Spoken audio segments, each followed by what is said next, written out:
Wabarakatuh. Alhamdulillah, salatu wassalamu ala sayyidina wa maulana Muhammad Rasulullah wa ala alihi wa sahbihi wa man tabi'a sunnatahu wa jama'atah min yaumina hadha ila yaumil ba'd wan nahur. Sahabat ulama al-muhtaramin, Ta'azzakumullah Karamih wa ri'ayatih, yang kita hormati al-mukarram Bapak Haji Siti Hasan atau Mubaqa'ah fi sihhatil afiyah dan manawil ummah, al-mukarram Haji Haji Ketua Wilayah Jawa Barat akromahullah fi ri'ayatih, para pejabat pemerintah kabupaten maupun kecamatan dan kelurahan yang berbahagia, ibu muslimat Fataya Ansor Paganusa, pengurus NU Sabang Jamayu, sadati wa sayyidati anisati ashabi wa jumalai abnai wa banati ayat qudur. Tanggal 17 Agustus 45 merdeka. Bulan Oktober, Agustus tanggal 17, September, Oktober, ada berita bahwa pasukan sekutu dipimpin oleh Inggris, Brigjen Malabi, akan datang ke Indonesia yang perlunya mencari sisa-sisa orang Belanda yang ada dalam penjara, yang dipenjara Jepang. Orang-orang Belanda, tentara Belanda yang masih ada dalam penjara, yang dipenjara oleh Jepang. Maka mau ke sini, mau mengambil atau mencari itu, dibawa pulang ke Belanda. Nah, tapi ditanya biasa lah. Ternyata mereka datang membawa senjata lengkap, sampai pesawat tempur, sampai bom. Berarti ini bukan hanya yang cari sisa orang Belanda di penjara, bukan nih. Serius ini. Mau merebut kembali kemerdekaan Indonesia. Nikah Middle East Indies Civil Administration dipimpin oleh Brigjen Malabi dari Inggris. Kemudian Bung Karno, Pak Hatta, Sudirman berunding. Ini gimana ini? Ini jelas bukan hanya mau mencari orang Belanda dalam penjara, bukan. Ini serius ini. Kalau kita lawan, gimana cara lawannya?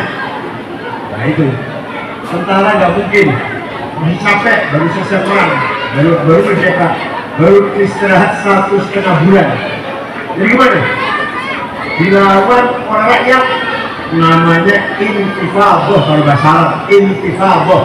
Orang Palestina, anak-anak kecil Palestina melempari tentara Israel pakai batu, bata, kayu, intifadah, bukan perang, bukan. Israelnya pakai tank, anak-anak Palestina pakai bata, itu namanya intifadah. Nah, kita gerakkan rakyat agar melawan mereka, intifadah. Oke, itu ide bagus. Tapi yang bisa menggerakkan rakyat supaya kompak berangkat melakukan intifadah siapa? Yang bisa menggerakkan rakyatnya ini? Al-Mukarram Mustafa, Ketua Cabang NU Indramayu.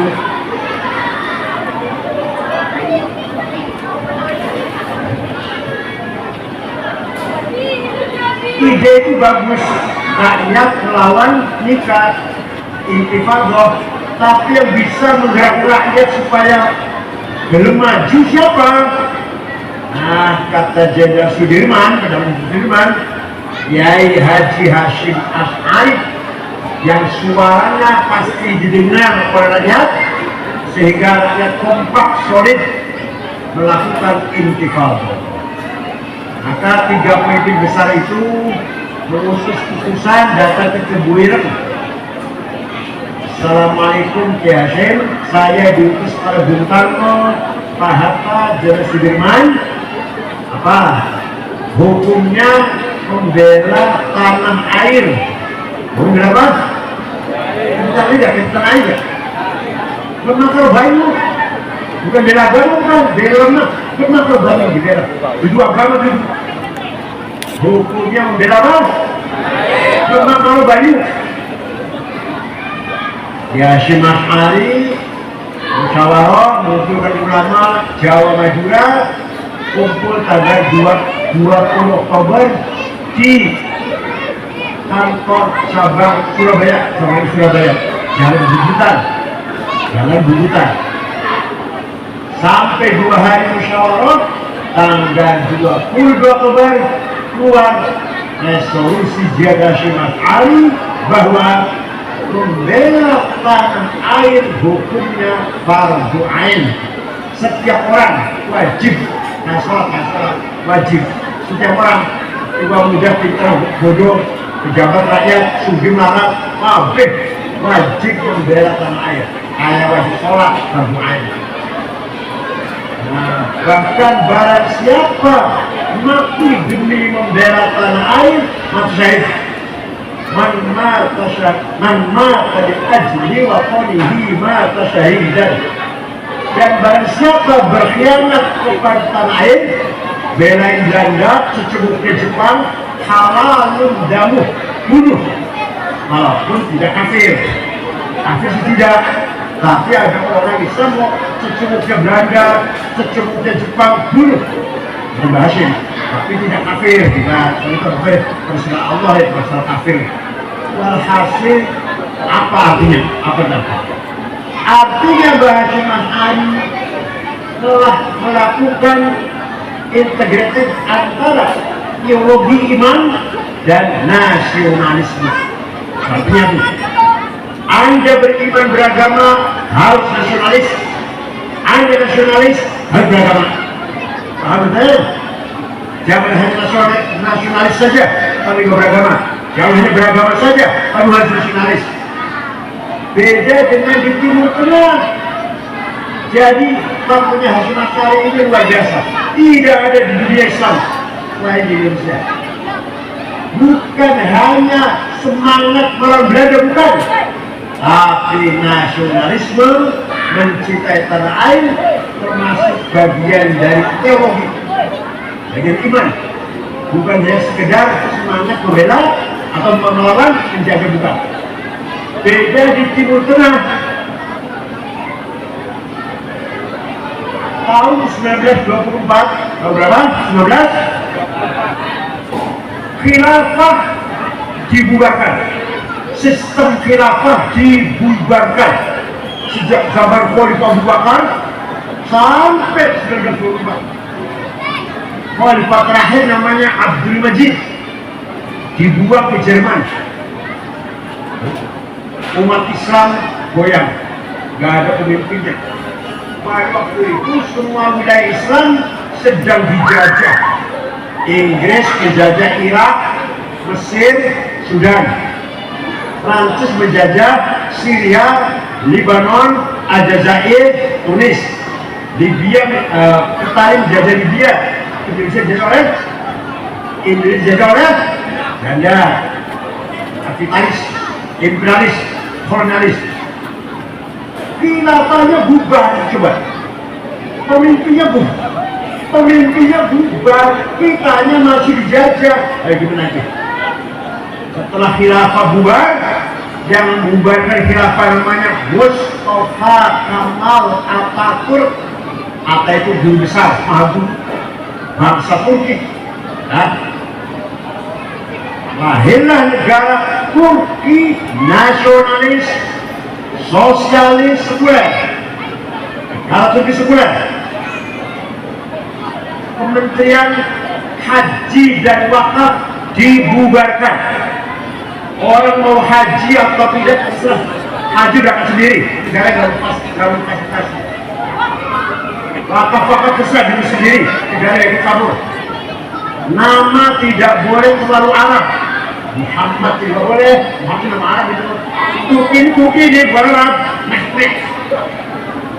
Rojak lagi presiden, Rojak lagi itu bahasa Arab, Rojak lagi itu bukan Arab ini Turki. Lecet ayat. Khadijah C2C, Alijah, Ayub Eok, ini bukan Arab ini, sampai segitu ya. Tidak boleh pakai kopiah putih gamis di luar masjid. Kalau di masjid boleh di masjid, luar lepas kopiah putihnya tinggal di masjid dengan gamisnya. Harus pakai celana, pakai lapan topi. Itu gerakan sekularisme diikuti oleh Mustafa Kemal Atatürk yang melawan bunuh, azan di Ankara, ibu kota baru, ibu kota tadinya Istanbul, pindah ke Ankara. Azan di ibu kota Ankara pakai bahasa Turki, azan. Gambar-gambar khalifah Muhammad Al-Fatih, Murad, Mustafa, Ali, Sulaiman tidak boleh dipasang, buang. Sosialisasi dalam Turki. Walhasil umat Islam tidak punya pemimpin, khilafahnya bubar. Orang yang pertama kali orang Arab yang pertama kali membentuk partai politik untuk melawan penjajah dengan semangat nasionalisme adalah seorang namanya orang Damaskus, kuliah, namanya Mitchell Aflaq. Namanya agamanya Kristen Orthodox. Membentuk partai pemuda Arab lawan penjajah. Kita merdeka. Melatih anak-anak Arab dari Irak Hasan Bakar, dari nanti terus diteruskan oleh Saddam Hussein, dari Suriah Abdul Qasim Qasim, nanti diteruskan oleh Hafid Asad, dari Mesir Al-Jabur, diteruskan oleh Jamal Nasir, Muhammad Najib Al-Sadat, dari Libya Abdul Salam Jalub, diteruskan oleh Muhammad Gaddafi, dari Sudan Ja'far Miri, dari Aljazair bin Bella, Shadi bin Jadid, Bumajan, dan seterusnya, dari Tunis Habibur Ghaibah. Ini yang saya sebut namanya ini, adalah kader-kader Arab yang melawan penjajah, nasionalis tapi sekuler. Alhamdulillah, tidak mengurus agama. Jadi Saddam Hussein, Hafid Asad, Jamal Nasir berjuang untuk tanah air tapi tidak berjuang untuk agama. Paham betul? Tahun 30-an, Partai Ba'ath, apa namanya? Siapa yang punya Mitchell Aflaq, orang Kristen Orthodox, warga lahir dari Damaskus. Tahun 37 umat Islam baru sadar kita pun harus bikin partai yang berlandaskan Islam, semangat Islam. Maka ada seorang namanya Hasan Al-Banna, Al-Azhar, Tuan Al-Azhar, ulama, membentuk partai politik namanya Ikhwanul Muslim. Hasan Al-Banna ini ahli sunnah, ekstrim. Tahun 37, 38, 39, 40, 41, 42, ada anak pemuda Ikhwan Banser lah membunuh Perdana Menteri Mesir namanya Al-Najrasi. Hasan Banna marah sambil menangis. Bukan itu cara berjuang, bukan begini yang saya maksud bangkit, itu bukan cara teror juga.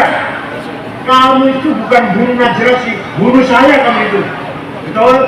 Tahun 44 Hasan Banna dibunuh.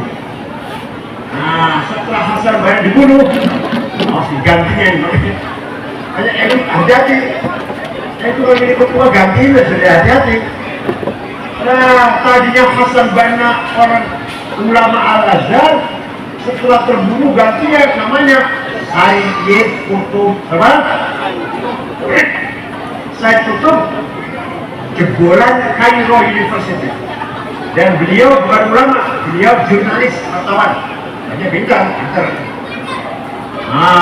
Ikhwan dipimpin oleh Sayyid Qutb, dia menulis namanya Ma'alim Fit Thariq, Ma'alim Fit Thariq, petunjuk jalan kebenaran, ajarkan kepada kader-kadernya. Apa isinya? Semua ideologi yang datang dari luar Islam jahiliyah. Jadi jahiliyah itu bukan hanya primitif, entah huruf, bukan. Sistem politik yang bukan khilafah itu jahiliyah. Harus kita cari apa itu? Komunisme, kapitalisme, sosialisme, nasionalisme, kebangsaan, ini jahiliyah. Kenapa? Karena konsep ideologi nasionalisme kebangsaan bukan dari Islam, tapi dari Prancis. Namanya Ernest Renan, menulis What is Nation tahun 1825. Harus kita tolak. Jadi kalau dia cuma hari mengatakan hubbul watan minal iman, saya pun mengatakan hubbul watan minal jahiliyah. Paham jahiliyah. Kitab Ma'arif Qutbiyah yang dikaji oleh dia ITB. Kuis sedikit, gajah waris sedikit, enggak. Ya, benar, yang bisa agama Islam enggak. Ya udah, kalau anak mahasiswa Islam ya, tahu dong. Ini yang bukan jurnalisme bukan, kebanyakan teknik, bukan. Misalnya IPB, Undip, ITS, banyak kajian tarbiyah.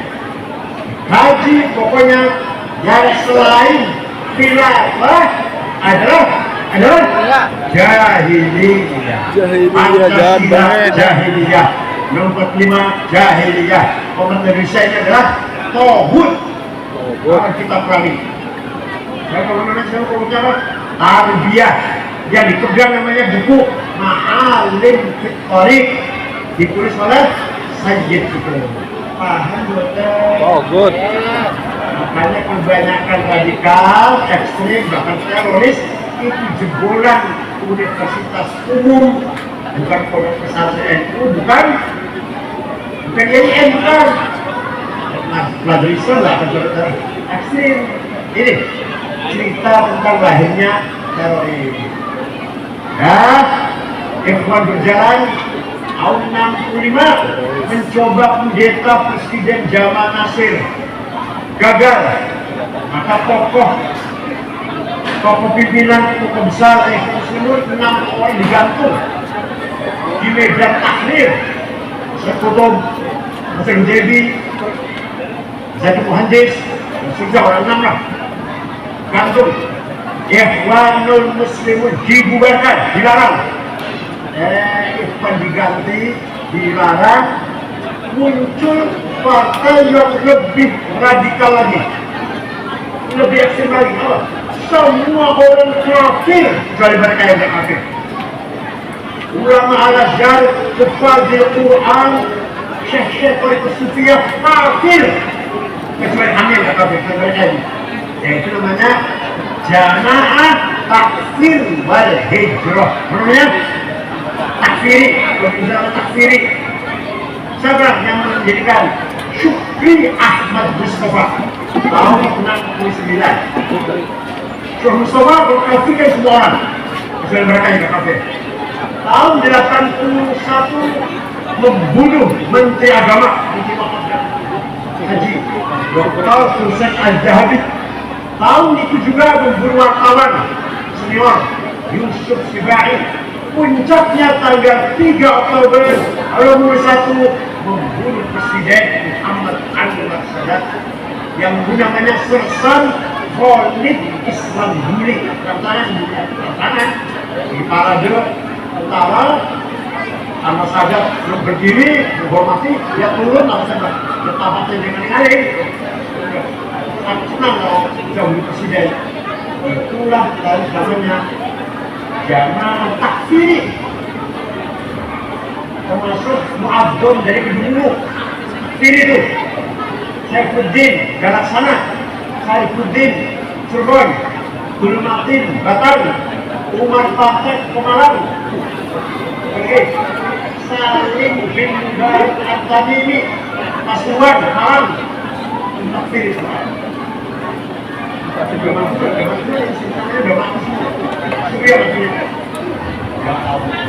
Mereka mentakdirkan semua barisan firman oleh setelah membunuh Anwar Sadat, Presiden Hosni Mubarak menghabisi mereka, habis ditembakin. Tidak habis betul, nggak bisa. Ada tokoh namanya Ayman Al-Zawahiri,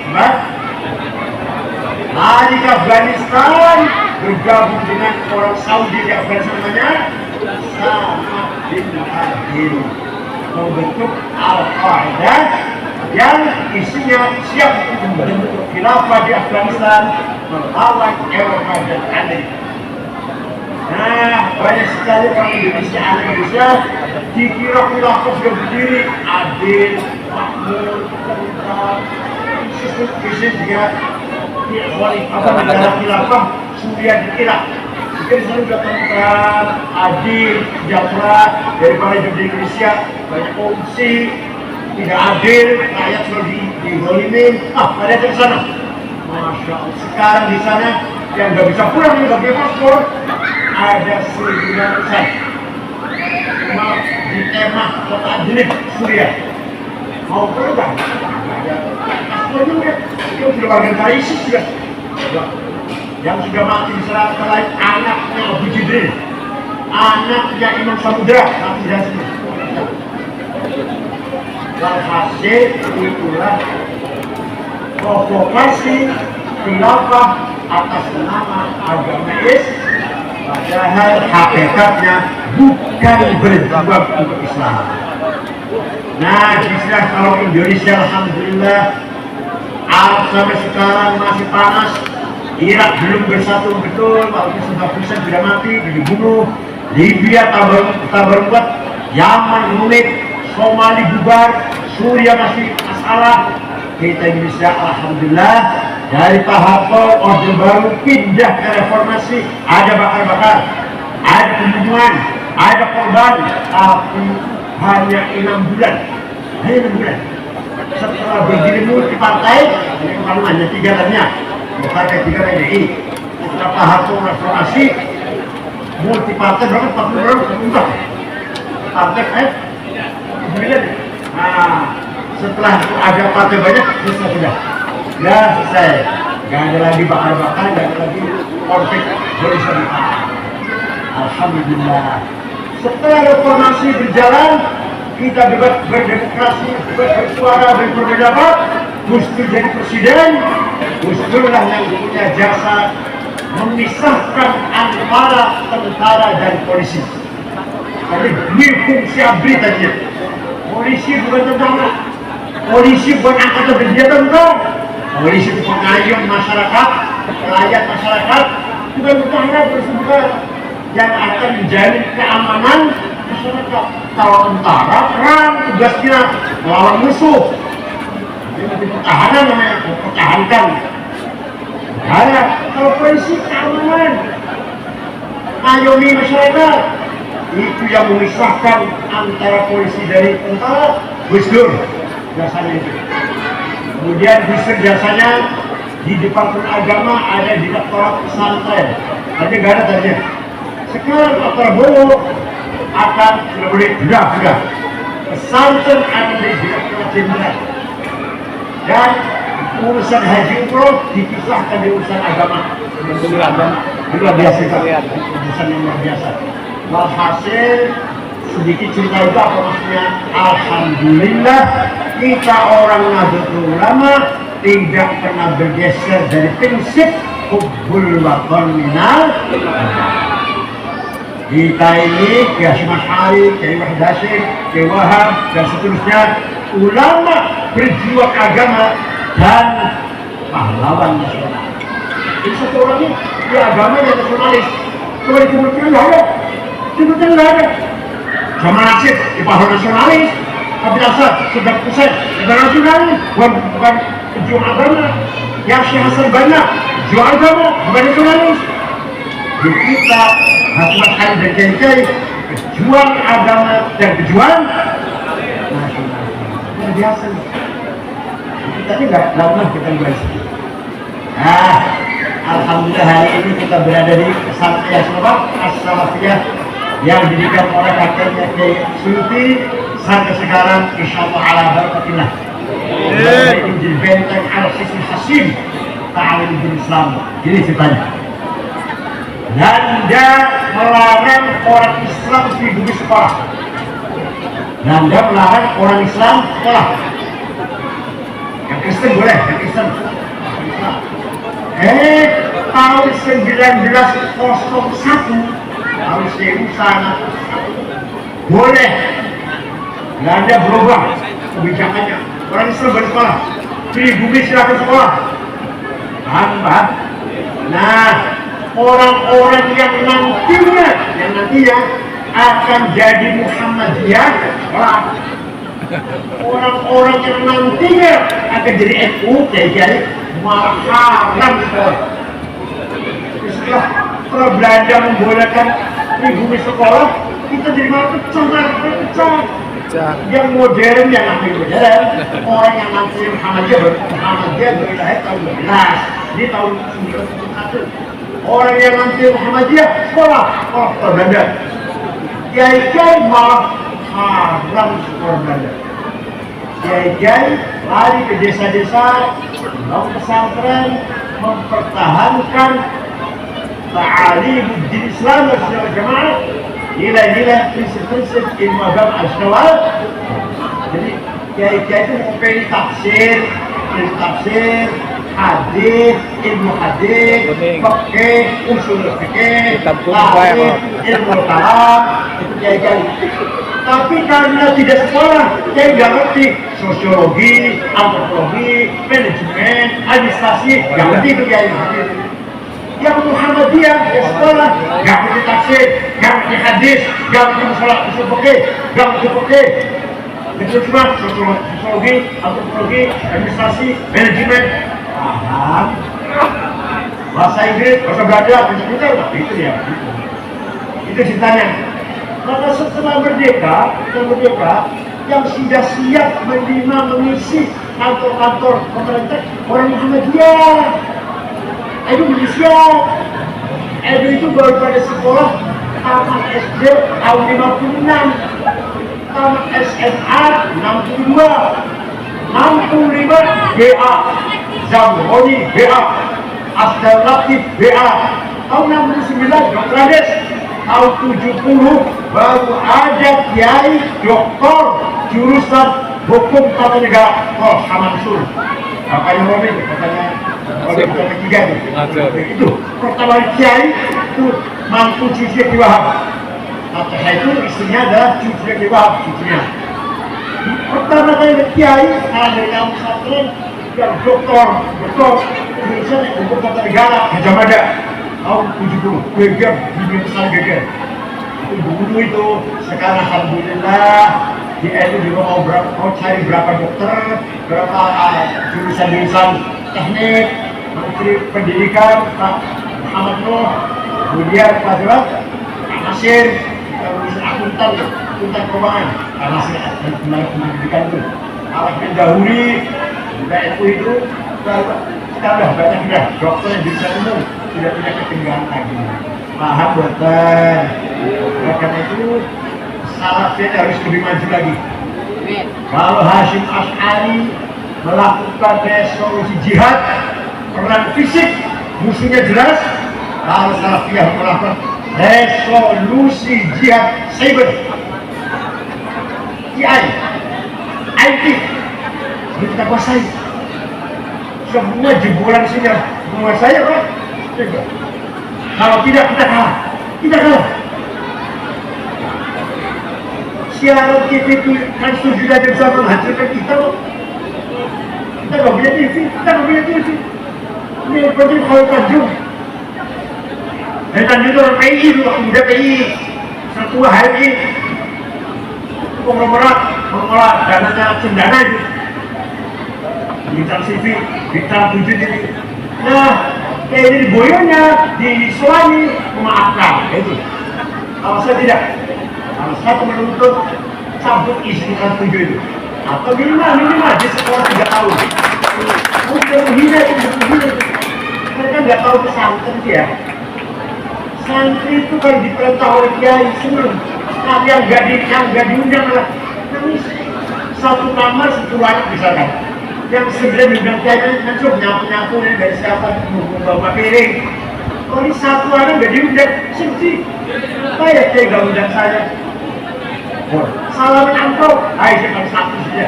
Satu orang aku saja. Kan dari jiwa ya. Tapi sama orang kiai supaya satu kenapa? Kalau kiai nggak menerima, gila, sedih. Mereka nggak ngerti budaya itu, nggak ngerti cara peduli itu. Jadi yang bermaksud di Boyang situ itu menerima angkot itu tidak minta. Satu-satu bersih, halaman, potong-potong tanah, nggak dari suku perbudakan bukan. Semuanya berangkat dari 100%. Ala barokatillah. Paham betul? Tapi yang namanya orang benci pesantren dari dulu sampai sekarang pasti ada. Dulu tanpa kerusuhan antara Pak Nasir dan Pak Mahmud Hashim. Sampai itu keluar dari Masyumi tahun 52. NU cenderung dengan Bung Karno ke Soviet, masuk cenderung ke Amerika. Dunia itu cenderungnya sebenarnya. Mereka bukan dunia. Mereka isunya dari Wahabi itu kan dibuka terlalu banyak isinya komunis di otaknya itu. Begini itu dulu. Wahabi itu komunis dibuka terlalu banyak. Hasil 52 NU keluar dari Masyumi, 55 itu pemilihan sangat demokratis. Komitmen bagi demokrasi. NU menghasilkan suara nomor 3. Karena PNI 2 Masyumi, 3 itu 4 PKI. Mereka kaget, gak nyangka NU bisa 3, gak nyangka. Persaingan antara Hashim dan Kiai Nasir, Kiai Hashim kecelakaan di Bandung. Mobilnya ditabrak, wafat. Mobilnya guling sedannya. Hashim bakal Gusdur, wafat, gugur, Gusdur sudah diajak waktu itu 9 tahun itu. Selamat. Itu Pak Nasir dan teman-temannya mendengar berita Hashim mati, tawa, senang, gembira. Kecuali satu orang Masyumi yang menangis, artinya berduka lah, sedih. Pahit apa Hashim meninggal? Pak Hamka, Profesor Hamka, itu sedih dia meninggal Pak. Kalau Hashim meninggal, yang lainnya ketawa itu. Cuma segitu. Ya Allah. Ya itulah persaingan politiknya. Politik. Oleh karena itu, sekarang sudah dipisahkan antara kepentingan politik dan kepentingan betul. NU jangan sekali-kali menjadi cabangnya partai, sayapnya partai. Kembali. PKB sayapnya NU, yang menganggap saya PKB sayapnya NU tetap harus menjunjung tinggi peduli pendidikan, kesehatan, akhlakul karimah, budaya, culture, itu NU kerjanya. Yang PKB silahkan politik silahkan. Karena itu pemilihan ketua NU sebenarnya tidak boleh pakai duit, nggak boleh. Tiba NU pakai duit. Kalau Pak Ketua PKB nanti pakai duit, anda NU pakai duit. Khidmatul ilm, khidmatul ulama, khidmatul ta'awun Islami, khidmat pada tafsir, khidmat pada hadis, khidmat pada fikih, khidmat pada usul fikih, khidmat pada tarikh, khidmat kalam. Uang. Berjalan. Oleh karena itu, pesantren merupakan al-ismul hasin, apa? Kasar ini al-ismul hasin, apa? Benteng yang sangat kokoh, bentengnya agama Islam. NU tanpa pesantren gak ada artinya. NU tanpa pesantren gak ada ilmunya, kurang doang Islam. Nih ceritanya gini nih, agak serius sedikit. Untuk mencapai kebenaran, epistemologi namanya epistemologi. Ada 3 metode. Pertama, bayan, penjelasan ada 2, penjelasan ilahi Al-Quran, penjelasan nabawi dari Rasulullah Sunnah. Quran dan Sunnah hadis merupakan prinsip agama Islam. Orang yang ingin paham Islam harus paham Quran dan hadis. Saya tapi tidak cukup hanya kita pegang pada bayan ilahi, bayan akli, tidak cukup. Tidak cukup hanya berpegang Quran dan hadis. Harus pemahaman Quran hadis menggunakan akal. Akal harus digunakan, namanya metode burhan. Kenapa? Dia apa namanya? Bayan. Tadi metode bayan, Quran hadis, penjelasan, keterangan, Quran hadis. Kalau itu namanya metode burhan. Burhan itu metode mencari kebenaran pakai akal. Akal ulama juga akal sampean. Akal sampean akal apa? Makasih. Akal ulama. Metode burhan telah dibangun oleh Imam Syafi'i. Siapa? Ada 2 burhan yang 2, akal ada 2 akal. Akalnya ulama rame-rame kolektif menghasilkan keputusan namanya ijma.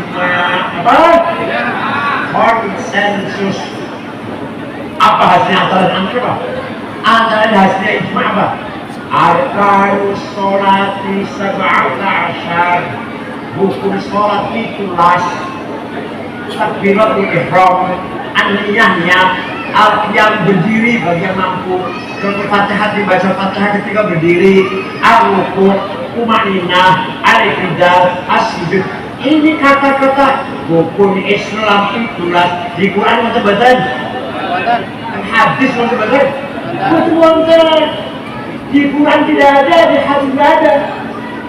Hukum sholat itu ada di Quran itu, di hadis tidak ada. Itu hasil burhan dari para ulama secara kolektif. Ijma. Paham betul. Kalau ada orang sholatnya baik, terus kita tanya, ente belajar dari mana sholat baik sekali, benar sekali? Wah, saya langsung Quran dan hadis. Wallahi, demi Allah, bohong. Percaya. Ana untuk sholat ngaku langsung belajar dari Quran hadis. Wallahi, bohong. Yang benar. Sesuatu bagus itu belajar dari ayah saya, dari ibu saya, dari imam ibu sholat, ikutan. Nanti gurunya dari syekhnya kepada Imam Syafi'i dari gurunya Imam Malik, Imam Malik dari gurunya Imam Rabi'ah, dari gurunya Imam Kharijah bin sahabat Zaid bin Thabit, sahabat yang alim, penulis Quran, sahabat saja dari Rasulullah. Jadi kita ikut Imam Syafi'i berarti Rasul. Paham betul. Kalau tanpa ikut kiai gak ngerti putus seberang. Kalau gak ikut ijma. Oke. Kita gak usah tahu bahasa Syafi'i, langsung Quran hadis. Dari sini saya tanya dulu. Langsung Quran hadis. Hadis yang paling sahih hadis yang Bukhari. Saya juga tahu, masa juga bebek juga tahu. Saya juga tahu hadis yang paling sahih hadis mana? Tapi ente tidak tahu nih. Imam Bukhari, nama lengkapnya Muhammad bin Ismail, lahir di Uzbekistan, wafat di Uzbekistan tahun 256 itu. Muridnya Imam Syafi'i, goblok. Taklid pada Syafi'i itu. Orang yang hafal hadis 600.000 taklid. Paham betul? Imam Ghazali yang namanya filsafat, al-kalam, asal taklid pada Syafi'i. Imam Razi yang tafsirnya sudah saya baca pada malam Jumat dan malam Senin, tafsir 32 jilid taklid Rasyifi. Bakilani, Haromen, Hasyahastani, Sanusi, Bajuri, Yasufi, Al-Zain Zahran, Al-Qutib Sambas, semua ulama itu taklid. Ente yang kurang Singajaya, SAG, SAG sudah ngomong Syafi'i apa? Kalau sarjana alam jadi kata Imam Syafi'i, Quran dan hadis saja tidak cukup. Itu pendapat di kebenaran.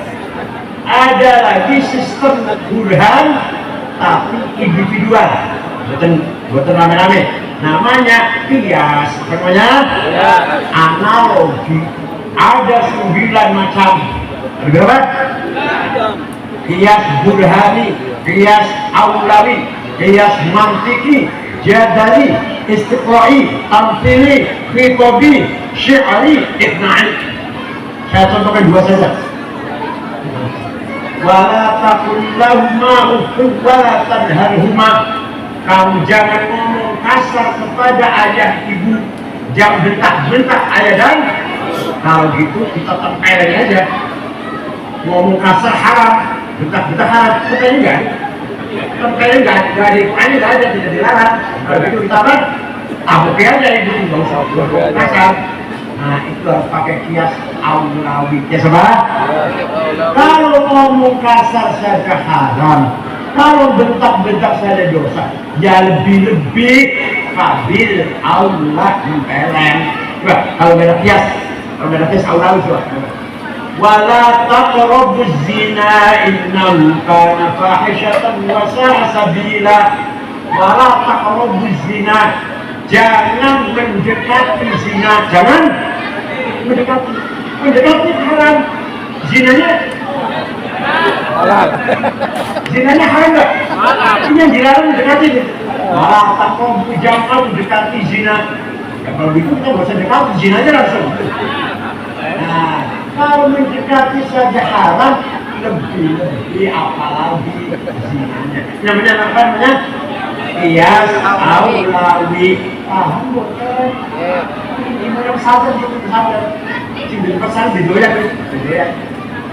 Nah, ada qiyas burhani, sabu-sabu. Haram apa haram? Haram. Apa haram? Haram. Dari Ibrahim mengatakan haram di Quran ada? Ya, ada. Ayat kan ada mengatakan inna sabu sabatan. Hadis mantan? Ijma ada? Ijma Syafi'i, Maliki, Hambali, Hanafi sepakat sabu-sabu, betul? Dan harus pakai qiyas, namanya qiyas burhani. Sahabat, ada muskirun, misalkan ini sabu-sabu nih. Ada muskirun, ini barang memabukkan, ini namanya muqaddimah surah, premis minor. Wa kullu muskirin khamrun, setiap yang memabukkan mas golongan khamr, namanya muqaddimah kubra, premis major. Wa kullu khamrin haram, sedangkan khamr itu haram, ada Quran, khamr ada Quran haram, namanya qaul syarih, legal statement. Tapi kesimpulannya bahada makai bahasa ini haram, namanya natijah shadiqah, positive conclusion. Paham betul? Ini barang memabukkan. Kalau bukan berarti mas golongan khamr, sedang khamr di Quran haram, pakai di barang haram. Ini qiyas burhani. Paham? Masih ada 7 lagi qiyas, nanti kalau saya selain katakan. Dua aja dulu. Itulah pentingnya ilmunya para ulama. Memahami Quran hadis tidak gampang. Bahkan kalau ada orang tidak pakai usul fikih, sama-sama perintah. Aqimus sholat, wajib sholat. Gimana? Waqatil ladina kafaru, wajib membunuh orang kafir. Sama enggak? Sama tidak? Enggak. Sama-sama bentuknya kata amar, perintah. Yang sholat umum siapa saja, kapan saja, di mana saja, yang harus membunuh orang kafir, ya dulu kafirnya kafir ini atau kafir harbi. Paham kan? Kalau ini anak mas bilang masalah tafsir, banyak rincian. Kalau kafirnya harbi baru, karena musuh Islam baru. Tapi kalau kafirnya damai-damai saja, ada orang berinsaf, jangan di tetangga, saya berkoyok, ya nggak boleh. Apalagi dibunuh, disakiti itu nggak boleh. Wala tasubbul ladzina yad'una min dunillah. Kamu jangan caci maki orang yang tidak menyembah Allah. Tidak boleh mencaci maki orang yang tidak menyembah Allah, apalagi membunuh. Wala tasubbul ladzina yad'una min dunillah, fayassubbu 'an bighairi 'ilm. Kadzalika zayyana likulli ummatin 'amalahum. Setiap umat punya kebanggaan masing-masing. Setiap umat punya agamanya, kita hormati. Bahasanya kita hormati. Budayanya, tradisinya, seninya, masakannya, kita hormati, nggak boleh menghina. Tapi kalau kafir, musuh, kafir harbi, nah di situ kita perintah harus membunuh perang. Berarti perintah sholat dengan perintah perang sama tidak? Yang ini umum, jangan pusing. Ada lagi perintah apa? Di Quran. Kulu washrabu, makanlah dan minumlah. Sama nggak dengan wajib sholat? Sama tidak? Perintah sholat, perintah makan. Ya nggak sama. Bentuknya sama fi'il amar kita. Tapi kalau kulu washrabu lil ibahah, paham? Ini pesantren. Kalau kulu washrabu harus makan, harus minum sampai dengan sholat. Kalau nggak makan, dosa hidup. Enggak. Akhirus sholat itu namanya perintah umum. Kalau tidak kafaru perintah khusus, kulu washrabu perintah lil ibahah. Paham betul? Jadi kalau ada orang ingin belajar syariat Islam hanya dengan Quran dan hadis, akan sesat kalau tak usul fikih. Kata Imam Zainuddin Al-Qarafi, at-tamassuku bi zahirin nas dhalalun fid din. Berpegang teguh kepada teks lahiriah saja, akhirnya teks akan susah dalam memahami agama. Jadi kita harus terima kasih kepada para ulama yang telah mengajar kepada kita agar kita cerdas, bukan hanya hafal Quran, bukan hanya hafal hadis, tapi cerdas dengan ijma' dan qiyas. Membangun kecerdasan, membangun apa? Agar umat Islam cerdas, intelek, dan metode namanya apa? Ada terakhir lagi dalam mencari kebenaran ada yang namanya metode irfan. Di nas Quran tidak ada, nas hadis tidak ada, tapi akal logika tidak ada. Irfan, apa irfan itu? Nurun mubashir yaqdzifu Allah ala qalbi man yasha. Jadi illumination from Allah. Cahaya turun dari Allah langsung kepada siapa yang ia kehendaki. Ada cahaya dari Allah ditunjuk kepada orang yang dia kehendaki. Dia mengetahui sesuatu tanpa belajar, tanpa baca kitab, tanpa dikasih tahu. Maka kecerdasan manusia itu dalam irfan ada 4. Pertama, insting, gharizah. Manusia punya kecerdasan apa? Namanya insting, gharizah. Tapi gharizah tidak hanya manusia, anjing pun cerdas. Gharizah anjing tahu. Ada bom tahu, ada narkoba tahu, anjing. Ini gharizah. Yang lebih tinggi namanya atifah. Apa? Feeling. Menurut feeling saya akan hujan hari ini. Feeling saya ini akan ada sesuatu yang besar ini. Tapi feeling masih salah. Nomor 3, firasat. Ittaqu an firasatil mu'min. Hati-hati dengan firasat orang mukmin. Jangan sembarangan. Tapi firasat lebih tinggi daripada feeling. Ya. Yang paling puncak namanya apa? Intuisi. Apa namanya? Intuisi. Kasyaf. Intuisi. Dibukanya tabir antara alam hadir dan alam gaib.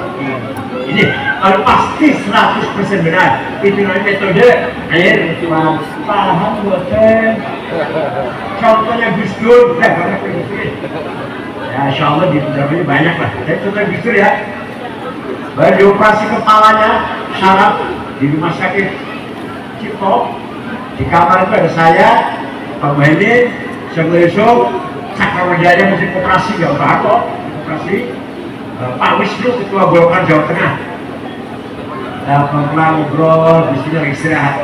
Tiba-tiba bisa ngomong, mengko aku bakal jadi presiden. Kita orang lima ini kaget ini Gus Dur konsep udah, konsep ini. Dipilih presiden kak, dipilih jadi presiden. Itu namanya intuisi. Nurun basir yang dimumalakan Indonesia dari Indonesia. Paham?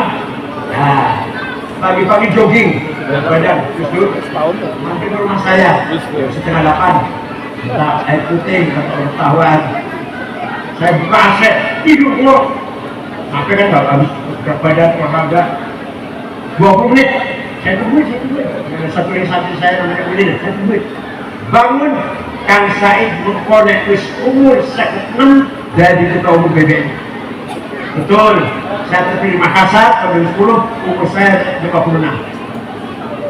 Pak Sutarman, ajudan, kolonel waktu itu. Pak Sutarman memposisikan bakal jadi Kapolda DKI, terus jadi Kapolri. Yang benar Pak, jangan bercanda Pak. Yang benar Pak, jangan bercanda Pak. Betul. Pak Sutarman setelah jadi anti Gus Dur, jadi Kapolda, jadi Kapolda DKI, terus Baris-Krim, Kapolri. Jadi pecat oleh Pak Jokowi diganti Pak Tito itu, Sutarman. Ada lagi apa? Prabowo itu orang yang paling ikhlas, dipecat dari Panglima Kostrad tidak melawan, dengan pengacara apa enggak, terima kasih. Yang pecatkan Pak Wiranto, Agung Gumelar, Pak SBY yang pecat orang 3 itu, nggak melawan, lari yang lari, hijau ke Jordan, tahu di Jordan. Prabowo itu orang ikhlas, dipecat dari Pak Kostrad tidak melawan. Mengko bakal jadi presiden nek wis tuwa. Ayo, Gus Dur ngomong itu. Paham betul? Ini Gus Dur bukan dari baca kitab, bukan dari orang, bukan dari berita, tapi dari Nurun Basiriyah di Timur Malaysia. Namanya apa namanya? Intuisi. Apa namanya? Pernah pergi ke Australia 3 hari. Tidur di tempatnya Profesor Fahri waktu itu lagi dokter sana. Situ tidurnya 3 hari. Fahri Ali sekarang profesor. Suatu malam nonton TV film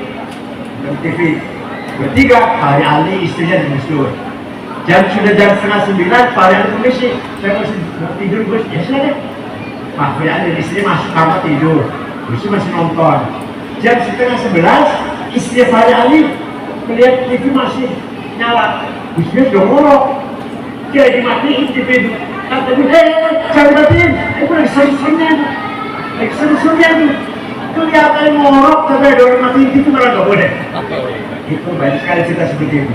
Itu namanya intuisi. Paham betul? Paham betul? Pengen itu nanti. Kakak pengen langkah pertama harus apa? Membuang muhlikat ektas negatif. Pertama kali. Jadi saya udah tua ini, saya tua ini harus bersih sebenarnya. Takabur, amalnya egois, ujung ingin membanggakan diri, sum'ah ingin terkenal, riak ingin dalam, dengki, iri. Ada teman dari menteri, saya dari menteri, kasus iri. Ada mantunya orang lain jadi kepala sekolah, mantu saya tidak, iri. Ini namanya penyakit hati. Namanya muhlikat. Namanya muhlikat. Saya ini udah tua. Saya tiap hari dosa, tiap hari dosa. Bukan dosa bunuh orang, bukan dosa maling, nolong, bukan dosa zina, bukan dosa minum arak, bukan. Tapi saya tiap hari tidak lepas dari itu. Sombong, takabur, iri, dendam, hasud, suudon, ada pemusuhan, bagdo, kebencian. Betul sangat, betul ya. Ini pulang aja itu. Tiap hari begitu. Dosa itu Pak, ini nggak dosa. Dosa itu. Jadi saya tiap hari dosa besar. Saya tiap hari semakin tua semakin dosanya banyak. Umur saya 73. Setiap hari dosa. bukan dosa zina, bukan dosa bunuh orang, bukan dosa maling, bukan dosa minum arak. Tapi apa? Hasud, iri, dengki, egois, takabur, sombong, rujuk, sum'ah, riya, su'udon. Bukan itu panjenengan. Betul ya? Betul ya? Betul ya? Boleh.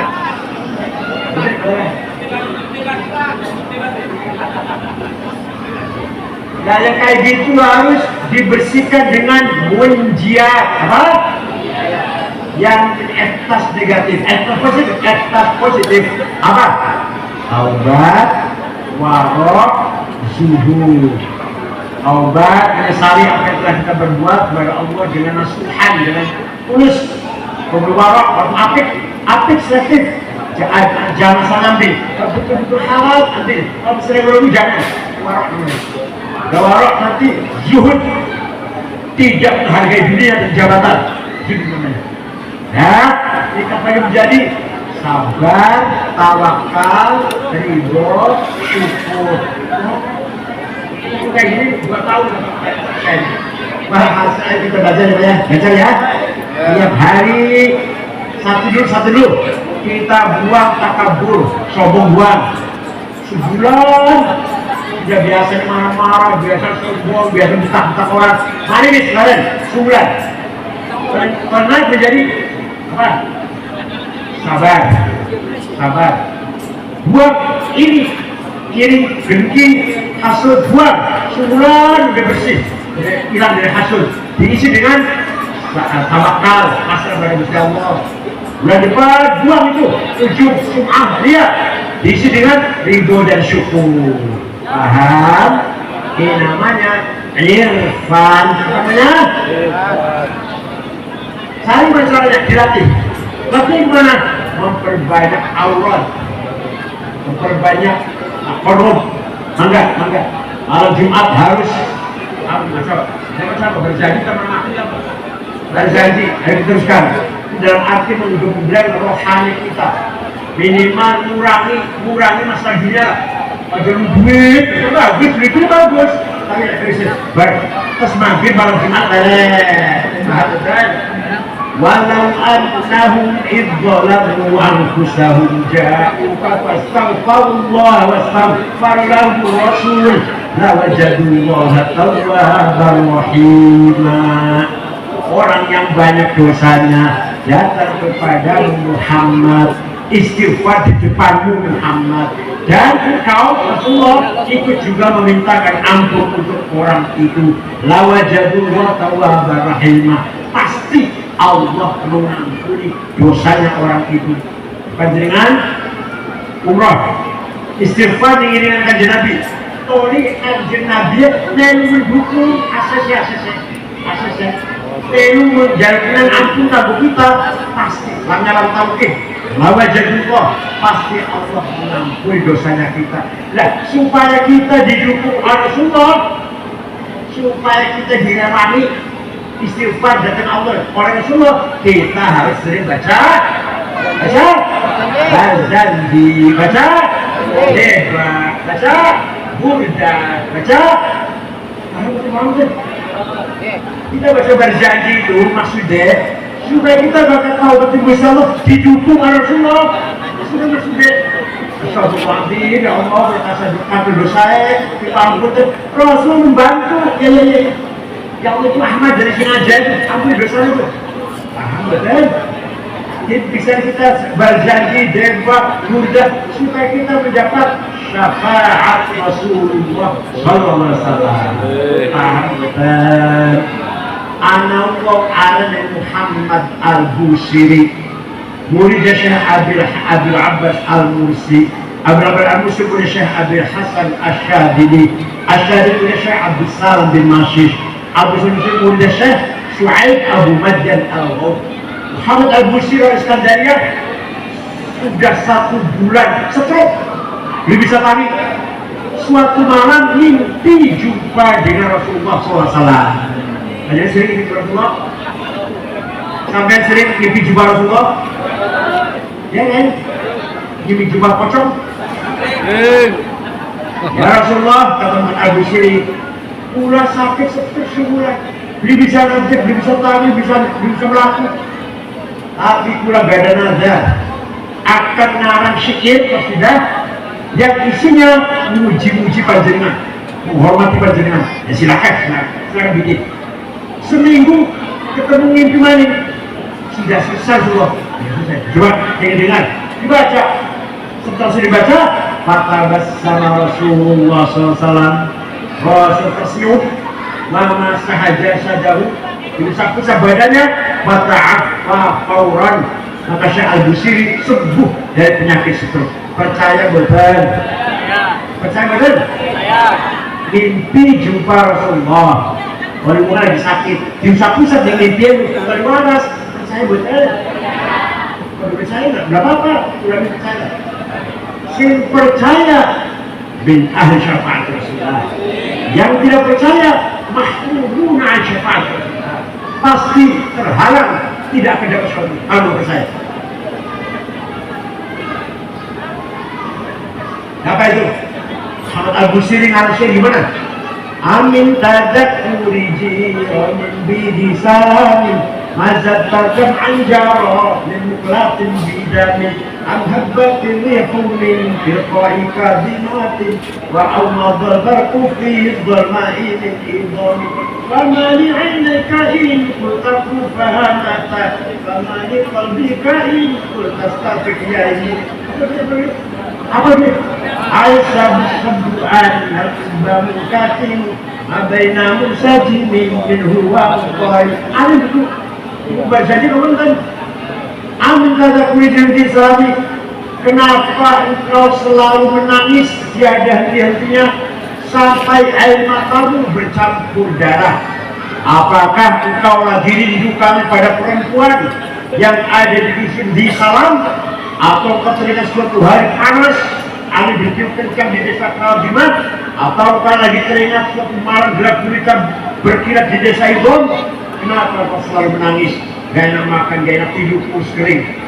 Pasti kamu lagi rindu mabuk cinta seseorang. Jawabnya, na'am sarafaitu man ahwa fa'arraqani wal hubbu ya'talibul ladzati bil alami. Benar, na'am, saya lagi mabuk cinta, lagi rindu, lagi kangen pada seorang, sampai rasa rindu menjadi penyakit. Siapa sih? Yang kamu rindukan siapa? Yang lagi kamu kangeni siapa? Yang sedang merindukan ku tangisi adalah Muhammadun Sayyidul Qawnaini wa Taqalaini wal Fariqaini min Qurbil wa min Ajami Nabiyun al-Amirun Nahi fala ahadu أبر في قولي لا منه ولا نعم هو الحبيب الذي لكل هول من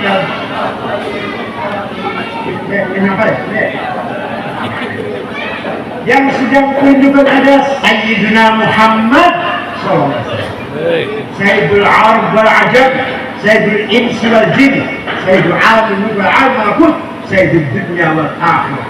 Dialah yang kuharapkan protokol syafaatnya ketika kita sudah menghadapi masalah. Ya akramal khalqi ma liman alhu bihi siwaka inda hulul hadithil amami. Wahai orang yang paling mulia, maksud yang paling mulia, kami tidak punya sandaran kecuali kau. Kami tidak punya hadiran, tidak punya sandaran kecuali kau ketika menghadapi problem yang besar. Apa? Fa inna min judika dunya wa dharrataha wa min ulumika ilmi lawhi wal qalami. Adanya dunia, adanya akhirat diciptakan dari nur Muhammad. Adanya kolam, ada mahfud, ilmu yang ada di kolam, ilmu di mahfud itu ada dari nur Muhammad. Fa inna min judika dunya wa dharrataha wa min ulumika ilma lawhi wal qalami. Percaya betul? Kita ini semua diciptakan oleh Allah karena ada nur. Percaya betul? The life of Muhammad, atau hakikat Muhammadiyah, the essence of Muhammad. Jadi Nur Muhammad itu al-wujudul haq al-makhluq bih, al-wujudul haq alladhi khalaqallahu al-alam bi. Muhammad adalah wujud hak yang oleh Allah dijadikan perantara untuk wujudkan alam semesta ini. Jadi kalau begitu Nur Muhammad Khalik bukan Khalik bukan pencipta. Kalau begitu Nur Muhammad makhluk bukan. Tujuh Khalik, tujuh makhluk. Apa? Al-Haqqul makhluk. Wujud hak yang oleh Allah dijadikan antara untuk menciptakan alam semesta ini namanya tajalliyat dari Nur Muhammad, manifestasi dari Nur Muhammad. Nur Muhammad manifestasi dari Asma'ul Husna, manifestasi dari zatnya Allah al-Mutlaqah, dari Zatul Mutlaqah al-Mujarradah al-Istidhafah dan absolute existence relation. Allah itu yang ada hanya Allah, yang wujud hanya Allah. Kita ini diadakan. Yang adanya kita ini diadakan. Wujudan yang diadakan. Kalau Allah ada, kalau kita diadakan oleh yang ada. Yang ada sebelum kalau ada itu ada sudah ada. Kalau hasil yang ada hanya Allah. Kita ini diadakan melalui Nur Muhammad, the Logos, the essence of Muhammad, namanya Nur Muhammad. Wa kullu ayatin narfusitat tabi'in fainama tasolat bin nurihi bihimi. Semua mukjizatnya Rasul, Nabi Musa mukjizatnya ajaib, Nabi Isa bisa menyembuhkan orang sakit, Nabi Ibrahim dibakar bangunkan, Nabi Nuh selamat dari banjir. Semua mukjizatnya para nabi diambil dari Nur Muhammad. Alhamdulillah kita menjadi umat Muhammad. Senajan coba pesek, iri, tumbrot, petekel, rupanya kayak apa, tapi kita ini akhirul umat yang paling sebagai apa? Sebagai nabi kita, nabi yang paling lama da'allahu da'ina li ta'atihi di akramil rusli kunna akramal umami. Karena kita berada akramul rusul, sebenarnya kita akramul umami. Paham boten?